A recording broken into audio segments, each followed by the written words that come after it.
Hola chicos!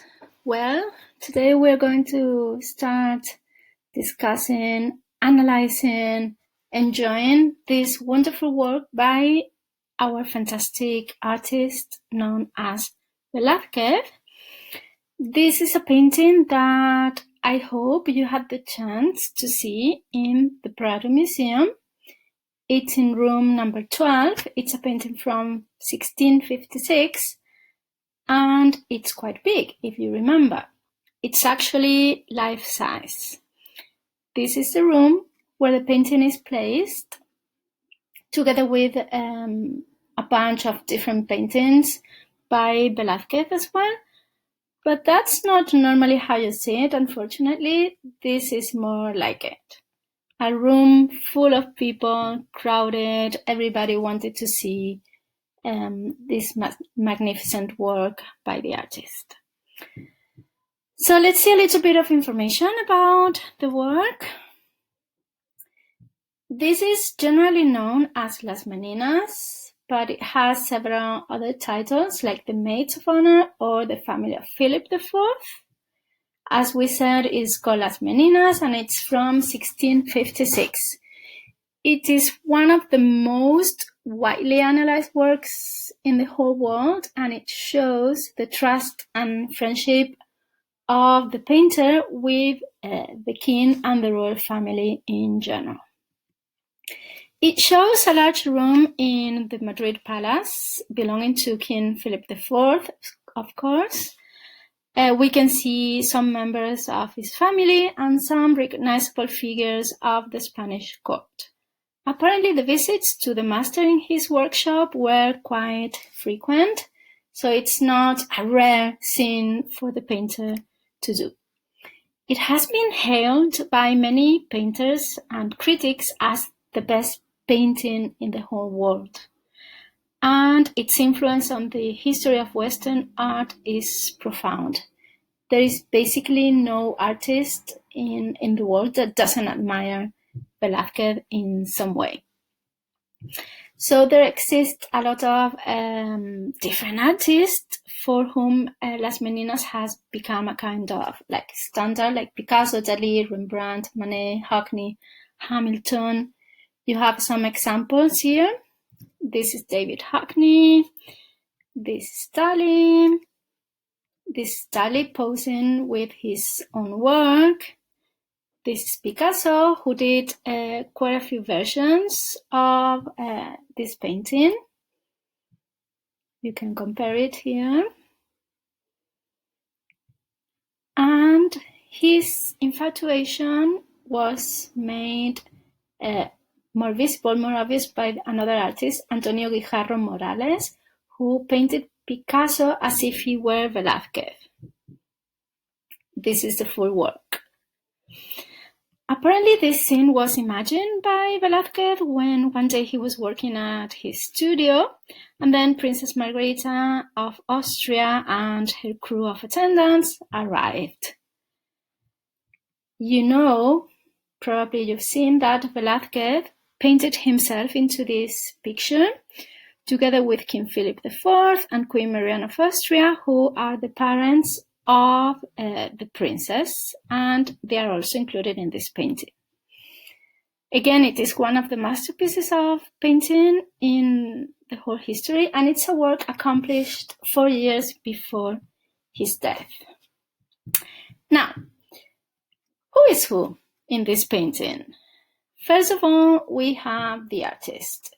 He used a completely new technique known as the mirror technique. We will talk about that more in detail later on. He used really loose type of brush strokes, and you can see the cross of the Order of Santiago, but apparently this was not included in the original painting, and it was added later because the title was bestowed on him in 1658, so it's not possible that he could have known beforehand. There is a very detailed description of his figure, as we can see here. But at the same time, he uses very loose type of brushstrokes to describe his figure. And also, I don't know if you noticed, but we just mentioned this is a painting accomplished 4 years before his death. So we should expect an older type of Velázquez. So basically, he did some photoshopping in the painting, and he painted himself a bit younger than he is supposed to be. Apart from the painter, who is obviously the most important figure in this painting, whether he would intend it to be so or not, we have Infanta Margarita, who was the favorite of the king. She was the future Empress of Austria. Remember that she married to her uncle Leopold, and she was the favorite of the king. She is supposed to be centering the composition, and her delicate description of the figure will be seen in a second when we see some of the details that Velázquez used to describe her. And she would be the last of the Habsburgs for a reason that we will also see later on. So let's see some of the details of her description. The very delicate type of face, pale, rosy cheeks, blonde hair, very well done. How she's handed over apparently some water to drink.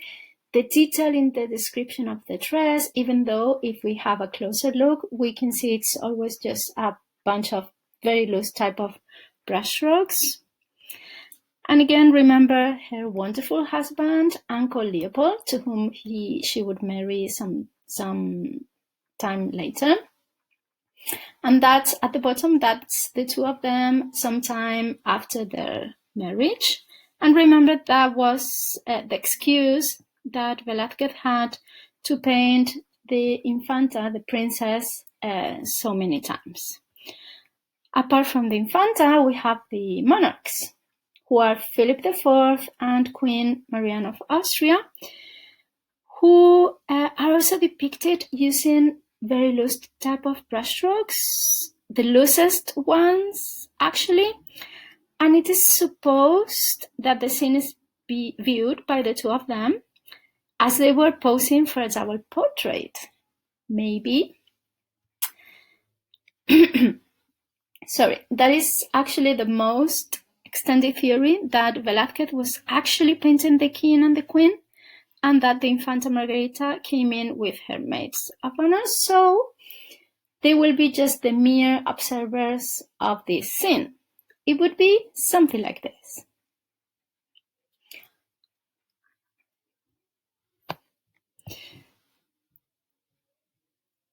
Right? So, all painters, that would be us looking at the painting. So all painters ever since the Renaissance, they sought to get like a window to reality. And they tried to paint in such a way that one could enter the painting and walk through it. But they didn't really were able to do it until this painting. And then when we look at it from a reconstruction, what would be the reconstruction of the composition from the viewer's point of view, we realize how good Velázquez was. Now, Velázquez was trying to paint the whole family, but then this happened sometime after Philip IV married for the second time. Originally, he was married to Isabella of Bourbon, and he had other descendants, like this one, who unfortunately died at the age of 3, and whose name was Felipe Próspero José Francisco Domingo Ignacio Antonio Buenaventura Diego Miguel Luis Alfonso Isidro Ramón Víctor de Austria. Such an odd name for such a little kid. And probably you're right if you think that the more names, the more important you were, which is the real reason why he had so many names.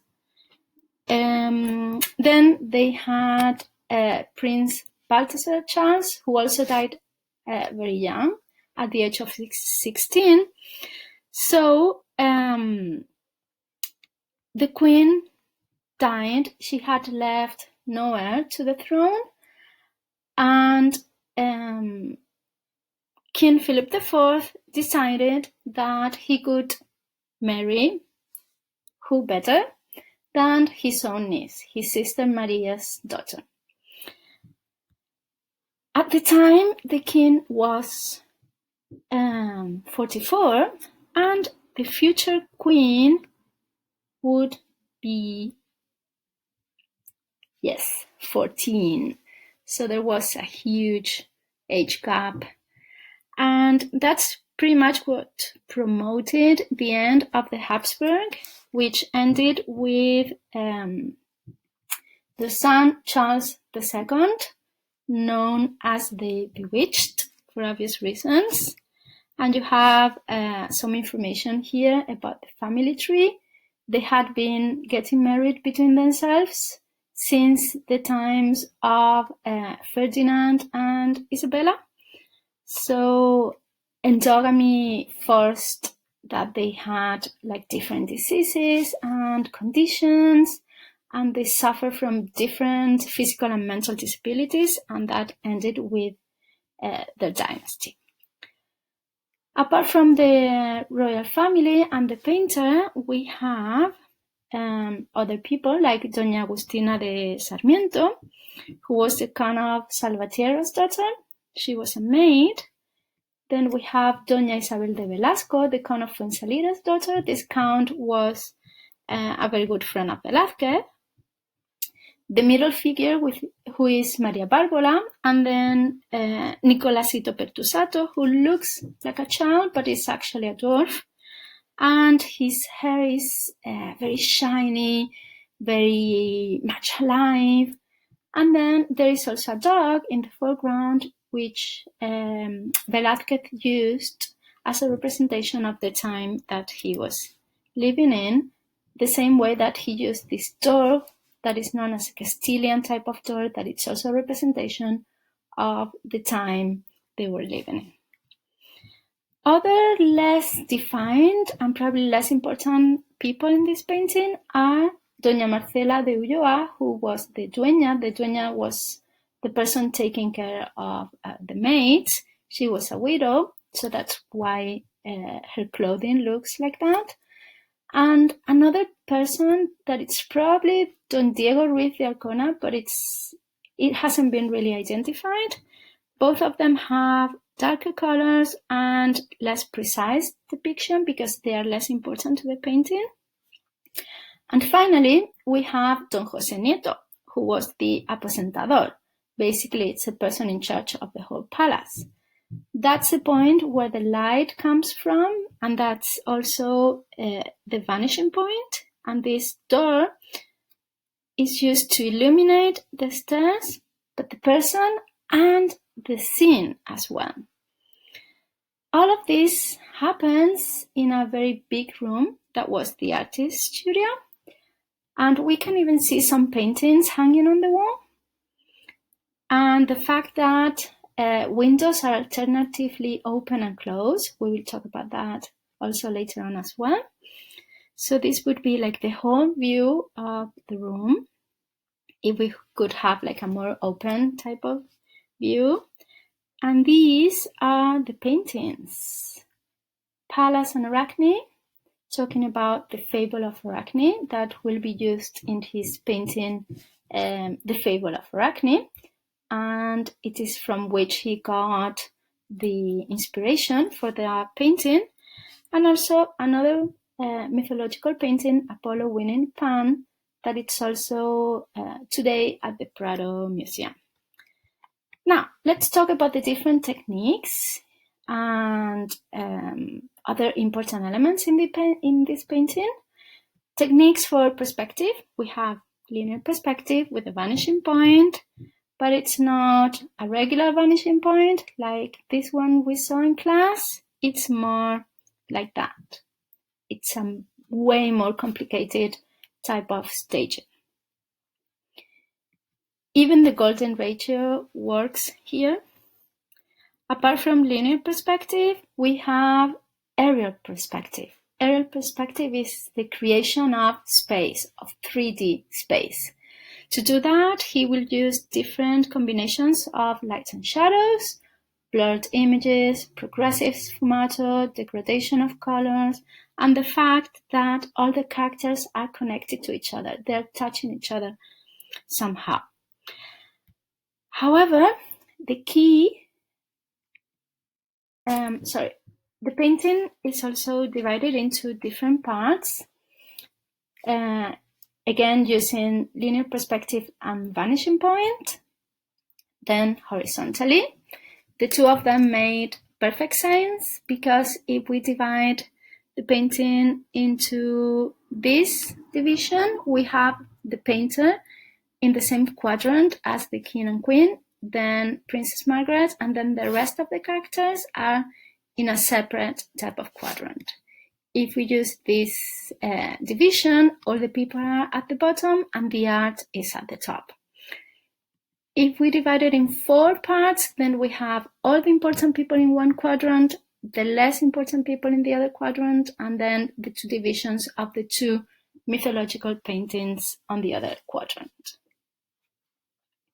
But as I was saying, light is the most important element. Light is the key element. There is this magnificent spatial depth with alternating lit and shadow areas created by the different windows described in this room. And light is a vital element in this work, as I was saying. It permits a feeling of depth. The first window is the one that illuminates the main scene with natural sunlight. Then the background with the vanishing point, and the open door that, as we said, is another light focus. But then this combination of different elements and the magnificent use of light and spatial depth is what permitted that Velázquez painted air. How is that possible? Artists, as we said, had been trying to open a window to reality. And they used different tricks, like the vanishing lines, the blurred shadows, even like contouring for the eyes. They tried almost everything, and they almost made it, more or less. And it's not easy to paint like a perfect 3D painting, especially back then, because you cannot paint the air. And that's what aerial perspective tried to do, but not everyone was good at that, was as good as Velázquez was. So by working with light, some artists tried to create volume with the shadows and do different things, but the key to create this effect is to work masterfully with light, as Velázquez did. So let's see. There are 4 focuses of light. The first one comes from the viewer, which is almost casting the light towards the bottom of the painting. And however, since the girls are in between, the light loses its strength very soon. Then the other focus of light, another main focus, is the door at the back. It's another key element and creates a light that also falls, diminishes when it reaches the center of the room, since it's coming from a very small door. And these 2 elements of light, when they are decaying in the center, they create the illusion of this intermediate type of space, which is so masterful in execution. Then number 3 is the side windows, which is another point of light. And the idea is repeated, like light, shadow, creating this kind of wave of light from right to left, from front to back and forth. And again, it creates also this intermediate space between all the windows open and shut. And finally, the final trick is completed by painting the floor and the ceiling. It's actually the only painting where Velázquez included a ceiling, and also by introducing this blurry type of background. The mirror with the keys, the king and queen, works like another focus of light, point of light. It's a little bit weaker, obviously, but everything adds up a little bit. It's just great. There's nothing like it. So in this painting, basically nothing really matters in this painting. Only light matters. This type of light that has been prepared, thought through, just like modern photographers in a studio today would do. And the ability to paint this space, to create air so perfectly, is the only thing that matters for this painting. And because of that, Velázquez is considered the master of all masters.